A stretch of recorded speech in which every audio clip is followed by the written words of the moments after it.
Welcome back to our channel champions learning. तो आज के इस वीडियो में हम लोग पढ़ने वाले हैं class 9th NCERT new book गणित मंजरी है। न्यू बुक है गणित मंजरी, मैं आपको दिखा दे रहा हूँ एक गणित मंजरी। तो इसका हम लोग क्वेश्चन नंबर 11 करने वाले हैं, जो कि टफ है क्वेश्चन। उसका लेवल हाई है, मतलब टफ नहीं है। मैं हूँ ना तो टफ नहीं है, ठीक है। समझ इस क्वेश्चन को समझना है बढ़िया से, टफ कुछ नहीं है, ठीक है। तो क्वेश्चन नंबर सॉल्व कर, सबसे पहले क्वेश्चन पढ़ते हैं। क्वेश्चन क्या दिया है? क्वेश्चन ये दिया है, let P Q be points of trisection of A B. एक लाइन ए बी है, उस पर 2 पॉइंट पी क्यू है और ट्राइसेक्शन के रूप में, ठीक है। जो पी है वो ए के नज़दीक है और जो क्यू है वो बी के नज़दीक है। अब मैं अपनी नॉलेज का यूज़ करके कोऑर्डिनेट्स फाइंड करना है, mid point of line segment, mid point find करना है लाइन सेगमेंट का। How do you find the coordinates of P and Q? Do this for case में द पॉइंट ए 4 7। चलिए इसको पहले हम लोग डायग्राम से समझते हैं। तो क्वेश्चन नंबर 11, ठीक है। तो सबसे पहले हम लोग एक लाइन सेगमेंट ड्रॉ करेंगे, ठीक है। क्वेश्चन में हमें गिवन दिया है कि जो पी है वो क्लोज़र टू ए है, ठीक है। तो जो पी है वो क्लोज़र टू ए है और जो क्यू है वो क्लोज़र टू बी है। तो आप ये चीज़ देख रहे हो, मान लो ये अगर ये 5 यूनिट होगा तो ये भी 5 यूनिट होगा, ये भी 5 यूनिट होगा, ठीक है। तो आप ये देख रहे हो, ए क्यू का मिड पॉइंट है पी और पी बी का मिड पॉइंट है क्यू। अच्छा, मान लीजिए इसको छोड़िए, इतने वाले पार्ट को आप भूल जाइए, ठीक है। इतने वाले पार्ट को आप भूल जाइए। इसमें मिड पॉइंट कौन सा है? पी है। अब फिर आप इतने वाले पॉइंट को भूल जाइए, इतने वाले को। फिर इसमें आपका मिड पॉइंट क्या है? क्यू है। तो ऐसे ही एक 2 अलग लाइन सेगमेंट हम लोग ड्रॉ कर लेते हैं, जिससे काफ़ी आसान होगा समझने में, ठीक है। तो सबसे पहले एक लाइन सेगमेंट हम लोग ड्रॉ कर लेते हैं,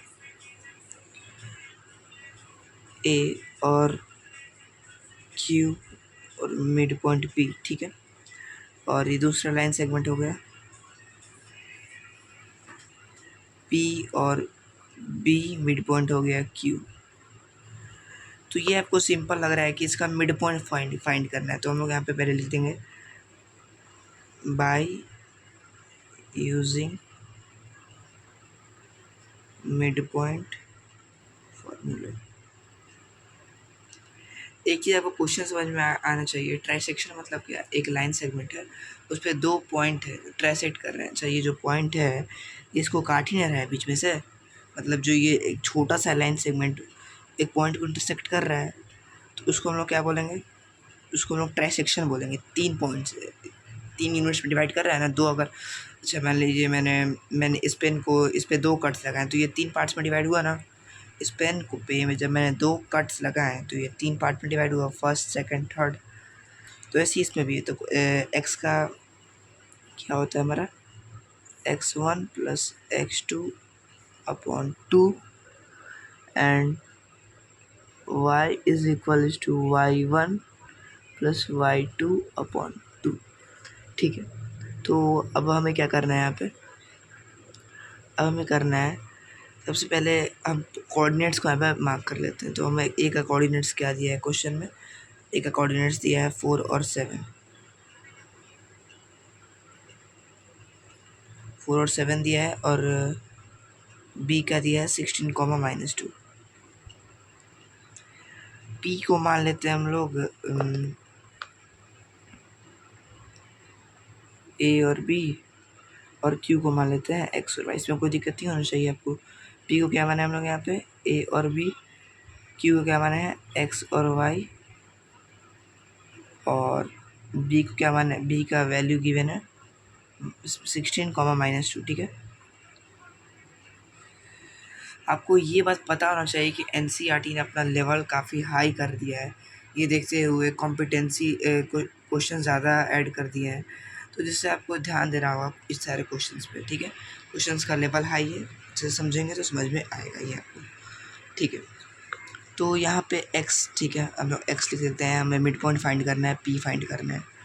x1 क्या है हमारा? x1 है हमारा 4 प्लस x2 क्या है हमारा? x अपॉन 2, ठीक है। बस इतने पे छोड़ दीजिए इसको।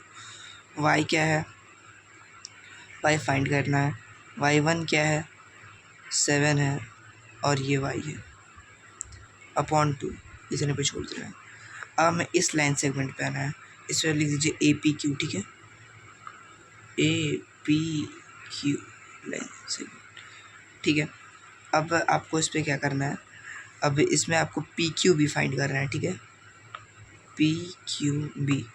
तो इसको भी सेम फार्मूला से करेंगे हम लोग, यहाँ पे by using mid point formula. तो यहाँ पे फार्मूला लिख देता है x is equal to x1 plus x2 upon 2, y is equal to y1 plus y2 upon 2। तो x का यहाँ पे वैल्यू क्या है, x1 क्या है यहाँ पे, x1 है यहाँ पे a, और x2 क्या है यहाँ पे 16 अपॉन 2, y क्या है y1 और y2, प्लस माइनस माइनस हो जाएगा।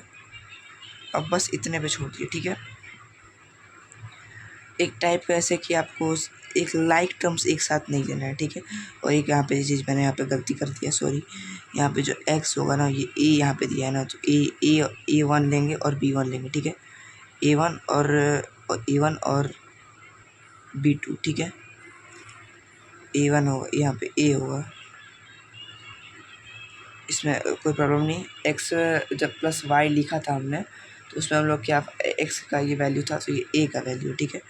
यहाँ पे a नहीं होगा भाई, यहाँ पे b होगा, ठीक है। यहाँ पे x ही होगा, यहाँ पे वैल्यू तो x ही दिया है ना, सॉरी यार दिमाग खराब होता है। तो आपको एक अनलाइक टर्म्स के साथ इक्वेशन करना है, ठीक है। a और x और b यहाँ पे फिर गलती हो गया है ना, सेम चीज़ वाला यहाँ पे भी गलती हो गया। तो यहाँ पे ना ये y बराबर है, यहाँ पे b वाले से निकलेगा, ठीक है। यहाँ पे b और b1 प्लस b2 अपॉन 2, ठीक है। तो ये b हो जाएगा, ये b हो जाएगा, ये b का 7 प्लस 5, तो हम लोग, ठीक है, ए एक्स ले लेते हैं और बी वाई ले लेते हैं। ए यहाँ पे क्या मैंने सुधार किया, बस यहाँ पे एक्स वाई लिख दिया था, ठीक है। वहाँ से ऐसे वैल्यू में गलती हो सकता था, वैसे वो भी सही था, लेकिन वैल्यू पुट करने में गलती हो सकता था, इसलिए हम लोग सिंपल लेते हैं, गलती क्यों करना है। तो अब हम लोग ए एक्स लेंगे। ए का वैल्यू यहाँ पे क्या आया है दोस्त मेरे, 4 प्लस एक्स अपॉन 2, और यहाँ पे एक्स का वैल्यू क्या आया है, ए प्लस 16 अपॉन 2। ये 2 इधर मल्टीप्लाई में तो इधर जाएगा तो डिवाइड में हो जाएगा, इतना तो क्लियर है। और ये 2 इधर जाएगा तो ये भी डिवाइड में हो जाएगा, इतना तो क्लियर है कि नहीं। अब देखो, अब इसमें क्या करना है। अगर हम लोग एक वेरिएबल का, जैसे कि इसमें से हमने अगर कोई भी एक वेरिएबल निकाल लिया, तो हम लोग इसको इसमें पुट कर देंगे तो इसका आ जाएगा ना। जैसे कि अगर इसमें मैंने कोई भी इस वाले इक्वेशन में, चाहे इस वाले इक्वेशन में कोई भी वेरिएबल मैंने निकाल दिया, तो क्या इसका वेरिएबल पुट करके, इसका वेरिएबल लेके इसमें पुट करके आंसर आ जाएगा, चाहे इसका वेरिएबल लेके इसमें पुट करके आंसर आ जाएगा। तो वैसे ही करना है। ये 2a है, 4 रहते रह के माइनस में हो जाएगा, इज इक्वल टू एक्स, ठीक है। और ये 2x प्लस, इसको ऐसे ही रख दो अभी, क्योंकि इसमें पुट करना है हमें। अब हमारा क्या आ गया, 2a minus 4 is equal to x. तो यहाँ पे x का वैल्यू क्या आ गया, 2a minus 4 is equal to a plus 16। इसको ऐसे लिख दो, 2a minus 4 is equal to x. अब यहाँ पे देखो, यहाँ पे 2 इंटू 2 क्या हो जाएगा, यहाँ पे 4a हो जाएगा, और 4 2 जा 8 हो जाएगा, is equal to a plus 16। 2a minus 4 is equal to x, और ये जो 4a है माइनस a 16 प्लस 8, ठीक है। अब ये ऐसे ही रहेगा अभी भी, ये क्या हो जाएगा, माइनस आके 3a हो जाएगा, इज इक्वल टू है दोस्त, और ये 24। 2a minus 4 is equal to x, a is equal to 24 upon 3, 3 8 जा, 2a minus 4 is equal to x, a is equal to 8। तो अब यहाँ पे a का वैल्यू 8 है, ठीक है। a का वैल्यू 8 आ गया, तो a का वैल्यू इसमें पुट कर देंगे। a का वैल्यू 8 आ गया, 2a यहाँ पे दिया हुआ है, तो अगर 8 a का वैल्यू आ गया है तो a का वैल्यू इसमें पुट कर देंगे तो क्या x आ जाएगा। ए का वैल्यू 8 आ गया है, तो अगर 8 ए के जगह पे हम लोग पुट कर देंगे तो क्या एक्स का आंसर आ जाएगा, वैल्यू आ जाएगा एक्स का। बस वही चीज़ करेंगे, ठीक है। 8 2 16 -4 इज इक्वल टू एक्स, आ गया आपका 12। इतना तक क्लियर हुआ कि नहीं? अब हमारा ये आ गया एक्स, ठीक है। तो A is equal to 8, x is equal to 12।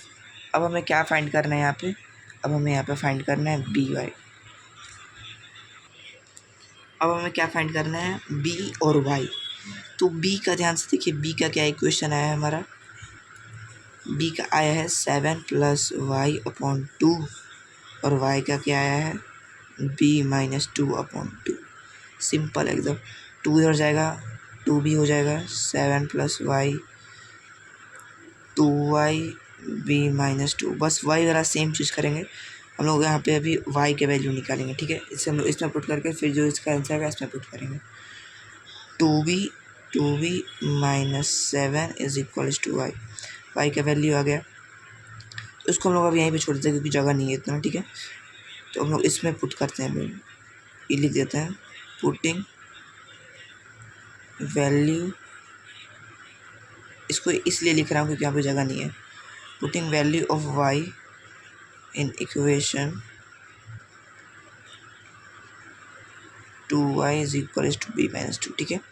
तो 2y का वैल्यू क्या आ गया? 2b - 7 और 2y is equal to b - 2 और 2 2 जा 4b हो जाएगा, 7 2 जा 14 is equal to b - 2। 4b plus में माइनस में आ जाएगा b, -2 है प्लस 14 हो जाएगा 3b। अभी ये माइनस हो जाएगा तो कितना हो जाएगा? 12। b is equal to 12/3 4। b is equal to 4 आ गया। तो अब हम लोग पुटिंग वैल्यू यहाँ पे फिर से लिख देते हैं। ये मत घबराएगा कि हम लोग इसमें क्यों नहीं ये लिखे हैं, क्योंकि यहाँ पे जगह नहीं है इसलिए मैंने लिख दिया है। Putting value of b in equation, कौन से इसमें हम लोग पुट करेंगे 2b - 7। 2b - 7 is equal to y और ये आ जाएगा 4 - 7 इज इक्वल टू y। 4 2 जा 8 - 7 इज इक्वल टू y और 1 इज इक्वल टू y। तो ये था क्वेश्चन। अभी इसका हम फाइनल कोऑर्डिनेट्स लिख देते हैं यहाँ पे। p का क्या, p का कौन सा फॉर्म हम लोग लिए थे? इसमें हम लोग p का फॉर्म लिए थे ab, तो इसको हम लोग ab के फॉर्म में लिखेंगे और q को लिए थे xy, तो इसको xy के फॉर्म में लिखेंगे। तो p इज इक्वल टू क्या हो जाएगा? एक है यहाँ पे, को जो एक आया है 8 ये वाला, और b का आया है 4 और q का आया है, x का है x 12 है और ये y आया है 1। तो कुछ इस तरीके से इसका फाइनल कोऑर्डिनेट्स है ये है फाइनल आंसर। तो ये रहा ये क्वेश्चन का सॉल्यूशन, जो कि काफ़ी मैंने आपको आसान तरीके से कोशिश किया समझाने का। तो प्लीज़ दोस्तों, अगर आपको वीडियो अच्छा लगा होगा तो चैनल को लाइक और सब्सक्राइब कीजिएगा।